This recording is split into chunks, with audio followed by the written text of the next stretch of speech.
18 श्लोकों में बता करके अर्जुन को याद भी दिला दिया कि तूने जो पूछा था ऐसा होता है वो पुरुष, वो कैसे बोलता है, कैसे चलता है, कैसे सुनता है, कैसे रहता है संसार में।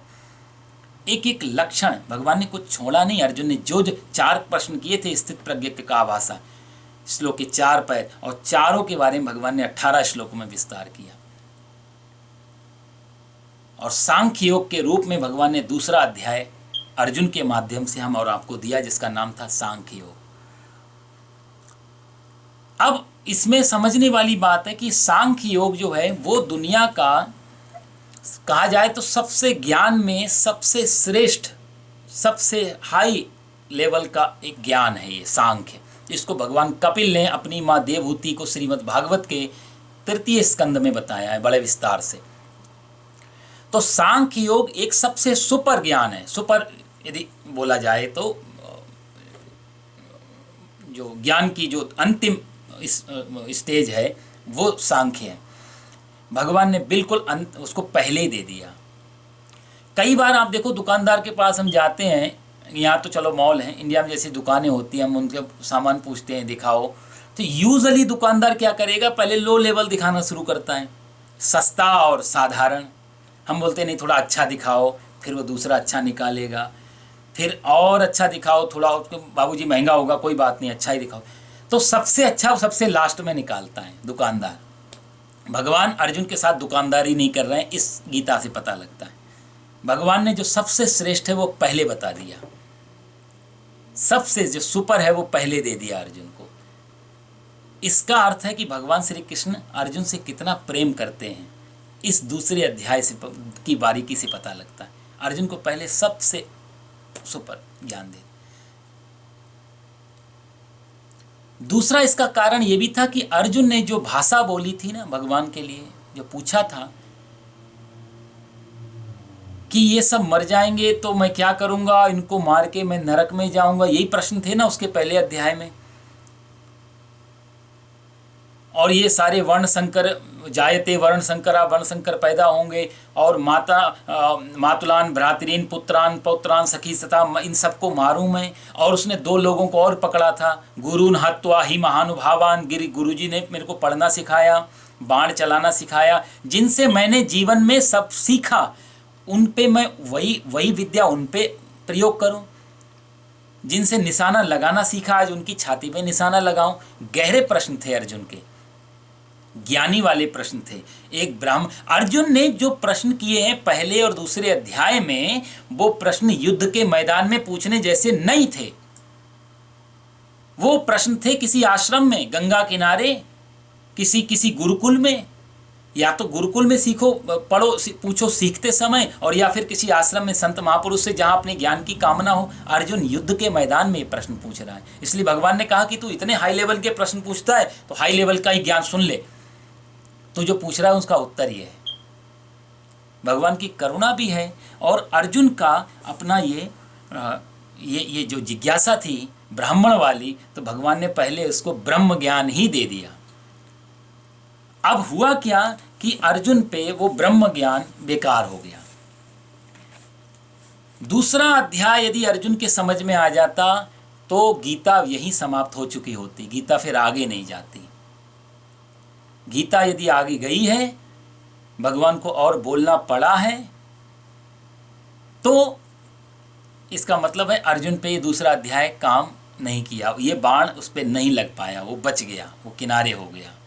इसका कारण क्या हुआ कि ज्ञान कठिन है, जैसे आपने भी पूछा कठिन, नहीं, अर्जुन का वो टाइप नहीं था। अर्जुन का प्रश्न ये भी बहुत समझने दे, ये बहुत, मैंने कहा ना गीता में बहुत साइकोलॉजी छुपी हुई है, मनोवैज्ञानिक बहुत तथ्य हैं इसमें मनोविज्ञान के। अर्जुन का ज्ञान में कोई रस नहीं था। अर्जुन कोई आत्मज्ञानी या ब्रह्मज्ञानी होने के लिए बात नहीं कर रहा था। अर्जुन युद्ध से भागना चाहता था, एस्केप करना चाहता था, उसके बहाने ढूंढ रहा था। वो बहाना अभी तक नहीं मिला उसको, क्योंकि भगवान कहते हैं त्यक्तोत्तिष्ठ परम तपः, इसलिए तू खड़ा हो युद्ध कर, इसलिए तू खड़ा हो युद्ध कर। इसलिए भगवान अनेक बातों से समझाते हैं कि युद्ध से भागने में तेरी भलाई नहीं है, युद्ध करने में भलाई है। उसके ये कारण है। पर अर्जुन को अपना जो अनकॉन्शियस में जो उसके चल रहा है वो उत्तर नहीं मिल रहा है, इसलिए वो आगे प्रश्न करेगा, भगवान फिर उत्तर देंगे। वो जहां तक अपने मन की बात नहीं सुन लेगा जो वो सुनना चाहता है। मूर्ख का प्रश्न कई बार हमारे लिए ज्यादा आसान होता है बजाय बुद्धिमान पुरुष के प्रश्न से। ये बहुत समझने जैसी बात, क्योंकि बुद्धिमान व्यक्ति जब प्रश्न करता है तो उत्तर सोच के रखता है उसका 60-70% और कंफ्यूज होता है, और उसी कंफ्यूजन माइंड से वो क्वेश्चन करता है उत्तर को साथ लेकर के कि काश वो उत्तर निकले, और जब सामने से वो उत्तर नहीं निकलता तो मजे की बात कि वो दूसरा प्रश्न खड़ा कर देता है। मूर्ख के अंदर इतना तो होता है कि मुझे बिल्कुल मालूम नहीं, बताओ किधर जाऊं। इसलिए जब हम दो रास्ते पे खड़े होते हैं और हमें कुछ भी जानकारी नहीं है शहर के बारे में, और हम किसी से पूछते किधर जाना, तो यदि किसी ने रास्ता बताया हम चल देते हैं। यदि हमें जरा भी जानकारी है, थोड़ा भी डाउट है, तो हम 4 लोगों से पूछेंगे, 4 से कंफर्म करेंगे। क्योंकि तो बुद्धिमान का प्रश्न ज़्यादा खतरनाक होता है बजाय मूर्ख के प्रश्न के। हाँ, ये असर है कि बुद्धिमान को समझाना थोड़ा सा ज़्यादा सरल है बजाय मूर्ख के, क्योंकि मूर्ख को समझाया तो उल्टे घड़े की तरह होते हैं कई बार, उन पे पानी जितना मर्जी डालो अंदर नहीं जा पाता। तो कृष्ण और अर्जुन के ये प्रश्न और ये उत्तर ये साथ साथ चलने वाले हैं लंबे समय तक, 18 अध्याय तक। जैसे आप रेल की पटरी देखो ना, रेल की पटरी हमेशा साथ साथ चलती है पर मिलती कहीं भी नहीं है, कहीं भी एक दूसरे को क्रॉस नहीं करती है। दूर देखो तो दूर लगती है, हाँ वहाँ पे मिल रही है, वहाँ पहुँचोगे तो दोनों, क्योंकि मिल जाएंगी तो खतरा है, ट्रेन ही नहीं चल पाएगी वहाँ पे। तो रेल की पटरी जैसे अलग अलग चलेंगी, ऐसे कृष्ण और अर्जुन का संवाद 18 अध्याय तक जाएगा, कहीं भी क्रॉस करते हुए नहीं नजर आएंगे। जहां अर्जुन को लगेगा कि नहीं यहाँ पर भी मेरे उत्तर नहीं आए, तो वो दूसरा प्रश्न घुमा करके कर देगा, कृष्ण भगवान फिर उसका उत्तर देंगे। फिर उसको लगेगा मेरे मन जैसा प्रश्न नहीं आया मेरे अनुकूल, फिर वो दूसरा प्रश्न खड़ा करेगा। ये गीता अब लंबी चलने वाली है, नहीं तो दूसरे अध्याय पे खत्म। भगवान ने जो कहना था वो कह दिया, भगवान जो कहना चाहते थे वो दूसरे अध्याय में पूरा ही भगवान ने बता दिया सांख्य योग के माध्यम से। भगवान कहते हैं कि सांख्य जो है, सांख्य के ज्ञान में, अब इसमें एक दो चीजें समझ लेनी जैसी हैं कि सांख्य का एक अर्थ होता है कि जानना ही काफी है, सिर्फ जान लिया और उसके बाद कुछ भी करना नहीं है। आप जितनी 72 श्लोक गए ना, इसमें भगवान ने 11वें श्लोक से बोलना चालू किया, आप इसमें जितने भी देखो भगवान ने कुछ करने के लिए नहीं बताया यहाँ पर, सिर्फ तू जान ले आत्मा का स्वरूप क्या है, आत्मा कैसे रहती है, शरीर क्या है, क्या इंद्रिय हैं, कौन खींच रहा है, सिर्फ और सिर्फ जान ले। कौन विवश है, कौन तुमसे बलात् काम करवा ले रहा है जबरदस्ती, कौन तुम्हें दुखी कर रहा है, क्यों तुम शांति को प्राप्त नहीं। सारी बातें भगवान ने बुद्धि को, इसलिए भगवान ने अंतिम में कह दिया ना, बुद्धौ शरणम वन्विच्छ, तो बुद्धि की शरण में आ, तो ज्ञान की शरण में आ, ज्ञान सुप्रीम है। अर्जुन का जो भाव था वो ज्ञानी होने में बिल्कुल नहीं था, इसलिए अर्जुन ने जो वो नहीं सुना। एक जैन संप्रदाय में एक ग्रंथ है, उसका नाम है समय सार, यदि आप लोगों ने कभी उसको पढ़ा हो या सुना हो, समय सार। कुंद कुंद एक हमारे ऋषि हुए जैन संप्रदाय में, उन्होंने लिखा ये बहुत सुंदर समय सार। उन्होंने पूरा ये दूसरे अध्याय को ही लिया हुआ है, ज्ञान मार्गी, शुद्ध ज्ञान मार्गी। सिर्फ जानो और खेल से बाहर हो जाओ, खेल को समझ जाओ और कुछ नहीं करना है, खेल से ऑटो में, खेल में रहोगे लेकिन बाहर रहोगे, बाहर कुछ करना नहीं। तो वो वहाँ कुंद कुंद ने, या फिर हमारे आद्य शंकराचार्य जो हुए वो भी ज्ञान मार्गी है, सिर्फ जानो और बाहर। तो गीता में मुख्य रूप से दूसरा अध्याय ज्ञान मार्गी लोगों के लिए है। और ज्ञान ये कैसे फलित होगा, तो इसमें संसार से बिना वैराग्य हुए ज्ञान फलित नहीं होगा। बिना वैराग्य के यदि सारा ज्ञान आ भी गया तो वो ज्ञान सिर्फ नॉलेज बन जाएगा, जानकारी बन जाएगा कि हमें मालूम है क्या है। तो ज्ञान जिस पे खड़ा होता है, ज्ञान एक छत है, उसके नीचे वैराग्य के, त्याग के, इनके पिलर लगे हुए हैं। तो ज्ञान अप्लाई करने से पहले वैराग्य की जरूरत पड़ेगी आपको। सपोर्ट किस पे दोगे, छत खड़ी किस पे करोगे, तो उसमें छोटे छोटे वैराग्य आएंगे, छोटे छोटे त्याग के। अभी तो हम कुछ भी छोड़ना नहीं चाहते, अभी तो एक एक पैनी भी गिरे तो भी झुक के उठा लेते हैं। अभी तो सारी चीज़ों से हम अटके हुए हैं, छोटी छोटी चीज़ों में हम अटके हुए हैं, छोटी छोटी चीज़ें हमें डिस्टर्ब कर रही हैं। तो ज्ञान तो एक छत है, तो ज्ञान को अप्लाई जीवन में करना यदि है तो इसमें कहीं ना कहीं हमें त्याग वैराग्य आदि के पाइप लगाने होंगे, नीचे पिलर डालने होंगे, तब धीरे धीरे पता लगेगा कि ज्ञान क्या चीज़ होती है। अर्जुन के पास में ज्ञान और वैराग्य की कोई जानकारी जीवन में नहीं रही। कर्म योगी था अर्जुन, वो कर्म में भरोसा करता था, जो हमारे आज कहते हैं वर्क इज वर्शिप। तो जहाँ वर्क इज वर्शिप है वहाँ पर ज्ञान का काम नहीं होगा, क्योंकि ज्ञान करने से मना कर रहा है। ज्ञान कहता है कि वेद में, आप वेद में भी देखो तो दो ही विधा है ना। वेद में एक भाग है ज्ञान कांड और दूसरा भाग है कर्म कांड। तो ज्ञान कांड जब पढ़ लिया तो कर्म कांड की जरूरत नहीं रह जाती। वेद में दोनों चीजें हैं, पर जो कर्म कांडी है, हम लोग पूजा पाठ करते हैं तो हमारे लिए ज्ञान कांड महत्वपूर्ण नहीं है। वेद के भी जब सरल किया हमारे ऋषि ने, तो एक ऋषि, दो ऋषि हुए। एक ऋषि जैमिनी जिन्होंने उत्तर मीमांसा लिखी, एक ऋषि वादरायण जिन्होंने पूर्व मीमांसा लिखी। उत्तर मीमांसा और पूर्व मीमांसा में यही भेद है, एक ज्ञान का है और एक कर्म का है। वेद के दो विभाग हैं। वैसे तो लोग तीन मान के चलते हैं, भक्ति भी, लेकिन भक्ति भी कर्म कांड के ही अंतर्गत आती है, क्योंकि भक्ति के लिए भी कुछ तो करना पड़ता है। भजन तो गाने पड़ेंगे, संगीत तो बजाना पड़ेगा, पूजा पाठ तो करनी पड़ेगी भक्ति में। तो मोटे तौर से दो विभाग वेद में हुए हैं, एक ज्ञान कांड के और एक कर्म कांड के। कर्म योगियों ने वेद को कर्म से जोड़ दिया, ज्ञानियों ने वेद को ज्ञान से जोड़ दिया। अर्जुन का वेद में ज्ञान से कोई लेना देना नहीं था, नहीं तो वो ये प्रश्न नहीं करता। उसका सारा जीवन अर्जुन का पुराना आप देखो तो कर्म में ही गया है। वो सीख रहा है, युद्ध कर रहा है, सब चीज़ें लड़ रहा है, झगड़ रहा है दुनियादारी में। आज अर्जुन के प्रश्न उठ रहे हैं क्योंकि आज अपने आ गए हैं सामने मरने के लिए, तो उसके अंदर ज्ञान क्या। कई बार हम लोगों के जीवन में जो वैराग्य आते हैं ना, वैराग्य भी हमारे महात्मा जी कहते थे, हमारे पूज्य श्री महाराज जी, तीन तरह के वैराग्य होते हैं। हम सभी लोग वैरागी हैं एक अर्थ में। एक तो होता है, बोलते हैं शमशान वैराग्य। पुराने समय में लोग शमशान में जाते थे किसी की अर्थी को लेकर के, तो जो अर्थी जा रही है और रास्ते में पीछे लोग चल रहे हैं तो आपस की आप बातें सुनो उनकी शमशान में, अरे देखो कितना भला आदमी था, कितने अच्छे हेल्पफुल व्यक्ति थे, बेचारे चले गए, क्या जाता है, इतने बड़े आदमी, सब कुछ था, नहीं बचा पाए इनको। कितनी वैराग्य की बातें शमशान में होती हैं। और जहाँ वो चिता में आग लगी और वापस आने का समय हुआ, फिर देखते कि अंगूठा तो नहीं छूटा किसी का, किसी की चप्पल तो नहीं छूटी है, फिर वही दुनियादारी पीछे आ जाती है। उसको बोलते हैं शमशान वैराग्य। शमशान में प्रकट होता है, हर किसी के जीवन में आता है वो। दूसरा होता है मरकट वैराग्य। मरकट वैराग्य, मरकट मतलब बंदर। बंदर एक जगह जैसे ठहरता नहीं, ऐसे वो वैराग्य भी ऐसा है कि घर में मान लिया किसी ने कुछ कोई, तो कहते हैं घर में हुई खटपट, तो पहुँचे महाराज के दर पर, सीधा घर में खटपट हुई तो उन्होंने वैराग्य आना, सब छोड़ दूंगा, ये कर देंगे वो कर देंगे, चले गए घर छोड़ करके। पुराने समय में लोग चले जाते थे घर छोड़ के, यहाँ तो ये व्यवस्था नहीं, पुराने लोग अपना झोला उठा के पहुँच गए। वहाँ जाके याद आई अपने घर में, चलो बहू तो बात नहीं मानती है पर नाती तो बहुत प्रेम करता है,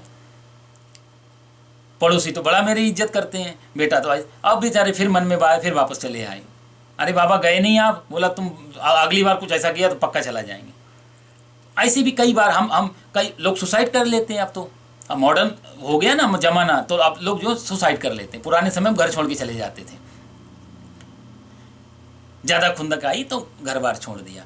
तो वो मरकट वैराग्य, वो क्षणे रुष्टा क्षणे तुष्टा, 1 मिनट में वैराग्य आया, दूसरे मिनट में फिर। और तीसरा वो असली वैराग्य होता था, अंदर से निकलता था वैराग्य, फिर वहाँ छूटा क्या छोड़ा क्या कोई फर्क नहीं पड़ता था। वहाँ कुछ छोड़ने के साथ धीरे धीरे छूट जाती थी चीज़ें। जैसे मैंने आपसे कहा बचपन के खेल हमने छोड़े नहीं, हमसे छूट गए, अंतर यही है। अब वो खेल सामने आते भी हैं, तुम देख लेते हैं, हंस देते हैं और याद कर लेते हैं हमने भी कभी खेले थे। ज्ञानी हमारे आपके जीवन को देख करके हंसता है, हमने भी कभी ये खेल खेले जो तुम आज कर रहे हो। आज जो हमारी नौकरियां, हमारे घर, हमारी कंपटीशन, इनको देख के ज्ञानी हंसता है, ये सब हमने भी किया है जीवन में। वो हमारे, उसके लिए हमारे सारे काम बच्चों के बचपन के खेल की तरह हो जाते हैं।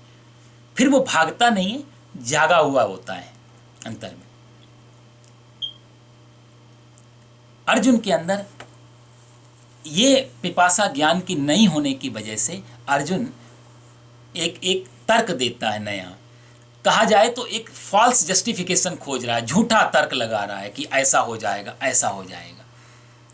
उसके तर्क काम नहीं करेंगे क्योंकि उसके अंदर वैराग्य नहीं है, उसके अंदर कोई त्याग नहीं है। तो ये ऐसा जस्टिफिकेशन जब बाहर से लेगा, फॉल्स जस्टिफिकेशन, तो भगवान फिर उसको इतनी जल्दी छोड़ने वाले नहीं है। भगवान गीता आगे बढ़ाएंगे तो अर्जुन कहता है कि आप मेरे को ऐसे, जब आप जानते हो कि ज्ञान ही सर्वश्रेष्ठ है, तो मुझे ऐसे घोर कर्म में क्यों लगाते हो। अर्जुन भगवान श्री कृष्ण के सांख्य योग पे एक नया क्वेश्चन मार्क लगा रहा है। देखना जाए तो एक नया प्रश्न खड़ा कर रहा है भगवान के ऊपर कि आप कुछ गलत कर रहे हैं मेरे साथ। जब आप जानते हो ज्ञान ऊपर है तो मेरे से क्यों कह रहे हो आप युद्ध करें। या तो अर्जुन समझ नहीं पाया। अब देखो कितनी कितनी विडंबना है परमात्मा की भी। हम कहते हैं भगवान दर्शन क्यों नहीं देते। कई बार मेरे मन में आता है, जब तुम्हारे सामने खड़े होकर के कह रहे हैं तू कर, तब भी हमें क्वेश्चन की जरूरत पड़ रही है। भगवान की वाणी पर भी क्वेश्चन खड़ा हो रहा है। कितनी समझ की बात है। भगवान ने जब कह दिया तो वहां तो कोई संदेह और संशय नहीं होना चाहिए। यदि भगवान की वाणी पर भी संदेह और संशय खड़ा हो रहा है, तो आज यदि परमात्मा आ जाए, उस समय जब ऐसा हुआ, तो आज हम क्या क्या नहीं करेंगे परमात्मा के साथ में। तो मैंने एक बार आपको दोहा सुनाया था ना, वो कि भले रहे क्षीर सागर में सोए पड़े, भारत में आए बड़े झंझट में पड़ते। यहाँ आ जाते तो पता नहीं क्या क्या हम तो आपसे करवाते। फिर अर्जुन का पीड़ा भगवान समझ सकते हैं, और भगवान की पीड़ा कौन समझेगा कि मैं जब कह रहा हूं मेरे को तूने गुरु मान लिया, अब कैसा गुरु जी, गुरु जी की बातें नहीं मानता, गुरु जी पे संदेह कर रहा है। और असंदेह करे तो ठीक है, आरोप भी लगा। इस क्वेश्चन में कृष्ण के ऊपर आरोप है। आप, वो ये कह सकता था कि ज्ञान श्रेष्ठ है या कर्म श्रेष्ठ है, मैं क्या करूं। तो ठीक, वो कह रहा है कि आप जब ज्ञान को श्रेष्ठ मानते हो तो हे जनार्दन। अब देखो जनार्दन शब्द, मैंने कई बार आपसे कहा है कि ये जो संबोधन किए हैं ना, जो एक दूसरे के नाम से पुकारा है जिस नाम, उसमें बड़े गहरे राज हैं। यहाँ कहता है जनार्दन। जनार्दन का अर्थ होता है जो सबकी अभिलाषा पूरी करते हो। उसने इनडायरेक्टली कहा है कि आप मेरी अभिलाषा पूरी नहीं करोगे। जनार्दन शब्द से उसने यहाँ बात की है। जनार्दन के और भी बहुत सारे अर्थ किए लोगों ने। जना होता है, जन बोलते हैं, हम सब बोलते हैं आत्मीय जन, प्रिय जन, बंधुजन, लोग जन। जन मतलब जो जन्म लेते हैं उनको जन्म बोला जाता है। अर्दन मतलब होता है जो जन्म और मृत्यु से छुटकारा दिला दे। तो जन्म मृत्यु से छुटकारा दिलाने वाले को भी जनार्दन कहा जाता है। अभिलाषा मनोकामना पूरी करने वाले को भी जनार्दन कहा जाता है। बहुत सारे चीजें। तो यहाँ जनार्दन से वो संबोधित कर रहा है। और इसी श्लोक में अर्जुन ने मजे की बात 2 बार भगवान को पुकारा है। एक बार जनार्दन कह के जयासी चेत कर्मणस्ते मता बुद्धिर जनार्दन तत्किम कर्मणि घोरे माम नियोजयसी केशव। या केशव करके पुकारा भगवान को। केशव का भी अर्थ होता है, केशव में वैसे 3 अक्षर हैं। का माने कृष्ण, साधारण अक्षर हमारे संत महापुरुष देते हैं। का माने कृष्ण, शा माने शिव और वा माने ब्रह्मा। तीनों का जो मिश्रण है वो आप हैं। आप पैदा भी कर रहे हैं सृष्टि को, आप पालन भी कर रहे हैं, आप मिटा भी रहे हैं। तो आपके ही बोलने से मेरे अंदर शंका पैदा हुई, और आप ही मेरे को ज्ञान का पालन करके बताओगे, और आप मेरी शंका को मिटाओगे। यानी कि आप ब्रह्मा विष्णु महेश तीनों बन जाओ मेरे लिए। अपनी शंका को भी, अपने संदेह को भी वो कृष्ण पे ही छोड़ रहा है। मान लिया कि तुम्हारी वजह से ही पैदा हुई, तुम्हारी ही वजह से इसका पालन हो रहा है, बढ़ रहे, और तुम्हारी ही वजह से ये खत्म होगी। कहीं ना कहीं केशव कह के अर्जुन कृष्ण को एक तरीके से एक सम्मान दे रहा है, ज्यायसी चेत। और आरोप भी लगा रहा है, आरोप भी लगा रहा है और स्तुति भी कर रहा है। ये बड़ा दुविधा में अर्जुन फंसा हुआ। अर्जुन कहीं ना कहीं कहा जाए, इन शॉर्ट में कहा जाए तो हम और आप अर्जुन के काफी करीब हैं। वो इस अर्थ में, क्योंकि हम सुनते भी हैं, जानते भी हैं, फिर भी हम क्वेश्चन मार्क जीवन में लगाते रहते हैं। और मजे की बात, क्वेश्चन में सबसे बड़ी बाधा यही है कि क्वेश्चन शुद्ध क्वेश्चन हो, प्योर क्वेश्चन हो, तो आसान हो जाता है। क्वेश्चन के साथ हमारा जो आंसर प्लस होता है, उसमें जो आंसर को लेकर के हम प्रश्न करते हैं वो बहुत खतरनाक हो जाते हैं।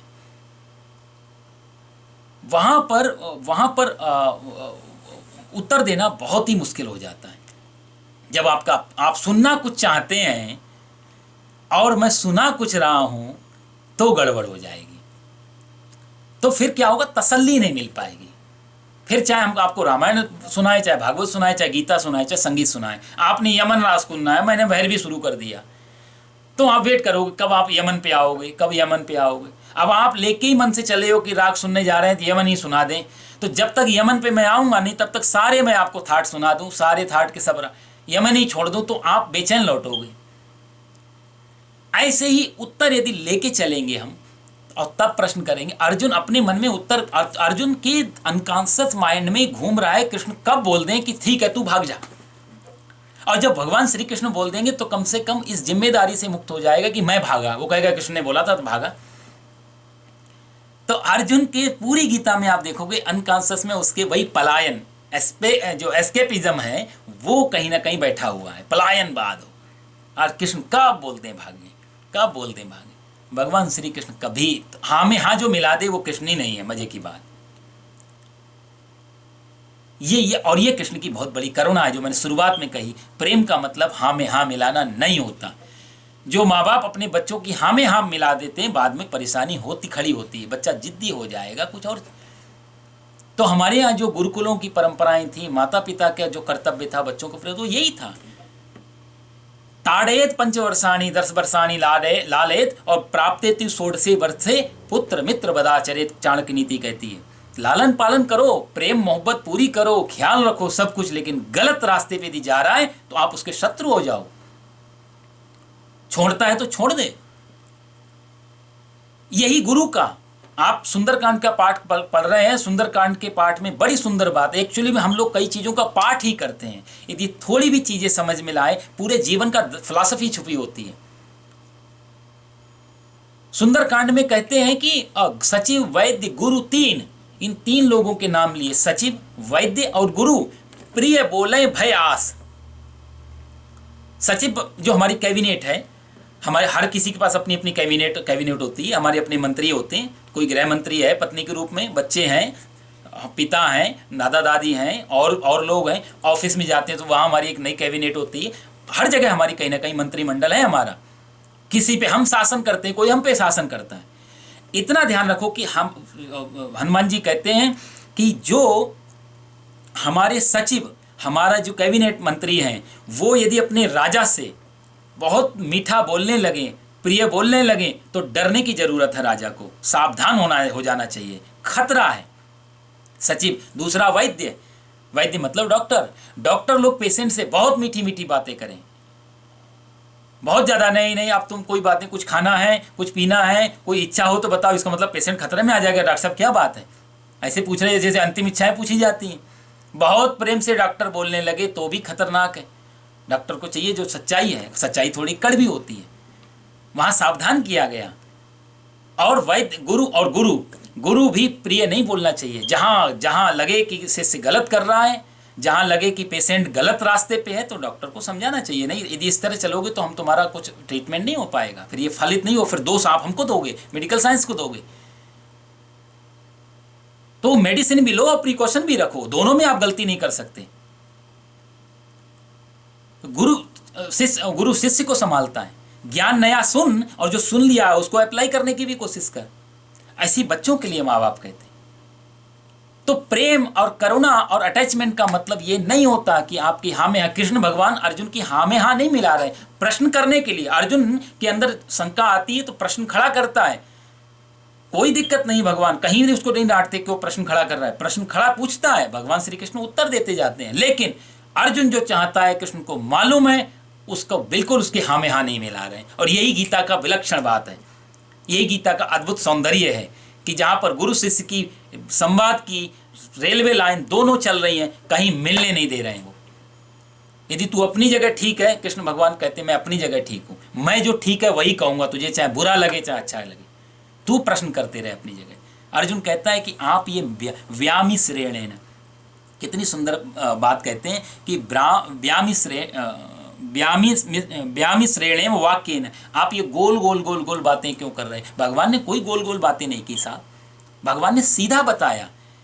बुद्धि मोह, आप मेरी बुद्धि को मोहित कर रहे हो।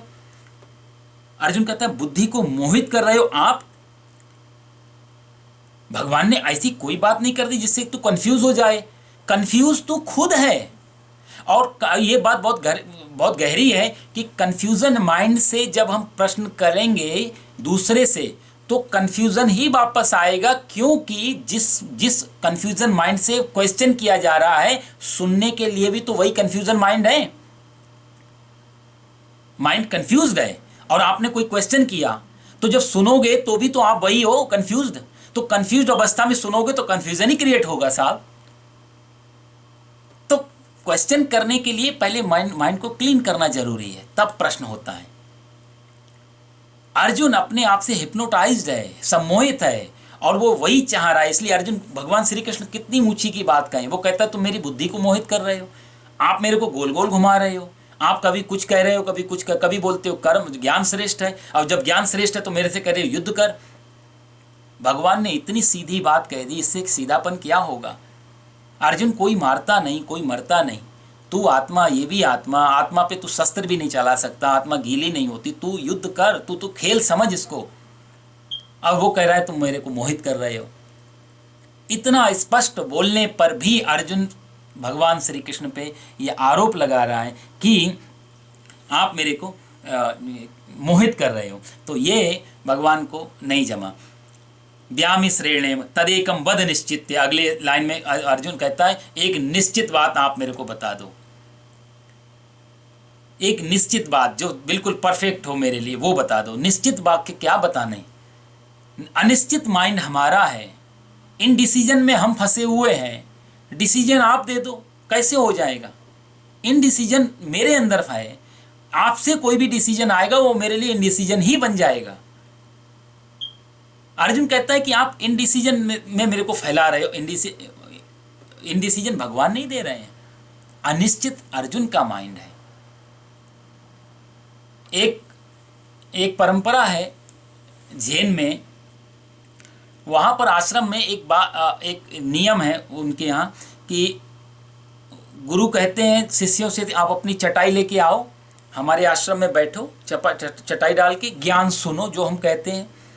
समझ में आ जाए कोई बात नहीं, नहीं समझ में आए तो चटाई को पड़े रहने देना, आप बाहर चले जाना।